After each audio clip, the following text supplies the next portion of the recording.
তো কাল থেকে যে দুটো এসি লাগানো হচ্ছিল তো আজকে পুরো কমপ্লিট হলো। ঠিক আছে, এই যে তাহিরুল ভ্যাকুম করতে লেগেছে। হ্যাঁ, তো দুটো এই যে একটা চালু করে দিয়েছি আর একটা ভ্যাকুমে বসিয়ে দিয়েছি। কে কি বলেছিল বলার পর ভিডিওতে? একটা মিস্ত্রি নাকি এসে পালিয়ে গেছে, বলেছে নাকি হবে না, এও করেছে। কাস্টমারে বলছে যে এরকম করে পাইপ থাকলে নাকি হবে না। সে মনে হয় আনাড়ি মিস্ত্রি পারেনি, তার লেগে পালিয়ে গেছে।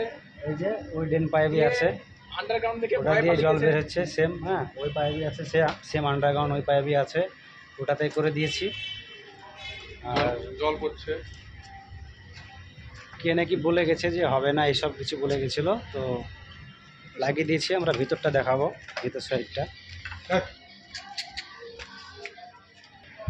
তো এই যে ভিতর চালু করে দিয়েছি, চালু বাইরে তো চলছে। হ্যাঁ, ঠান্ডা হাওয়া মারতে লেগেছে, খুব সুন্দর।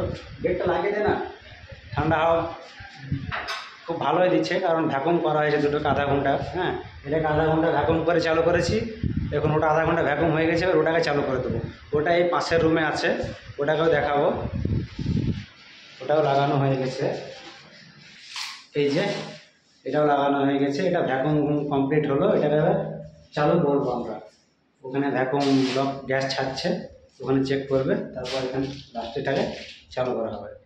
আর যে আন্ডারগ্রাউন্ড পাইপ বলছিল, হ্যাঁ গেছে সোজা, যে বোর্ড ওয়ারিং আছে এর ভিতর দিয়ে কাস্টমার আগে থেকে ফেলে রেখেছে, কিন্তু ভালো রেখেছে, ভালো করে, কিন্তু খুব একটা ভালো না। তার জন্য হয়তো পালিয়ে গেছে, দেখে খুব অসুবিধা হবে বলে। কারণ এই দুটো এসি কাল থেকেই লাগাচ্ছি আর কি। হ্যাঁ, একদিনে কমপ্লিট হয়নি। এটাও তাই, সেম যেখানে টপ আছে সে সাইডে গেছে পাইপ। তো পেজে যারা নতুন তারা লাইক, ফলো, শেয়ার অবশ্যই করে দেবেন। আর ইউটিউব থেকে দেখলে অবশ্যই চ্যানেলটা সাবস্ক্রাইব করে দেবেন।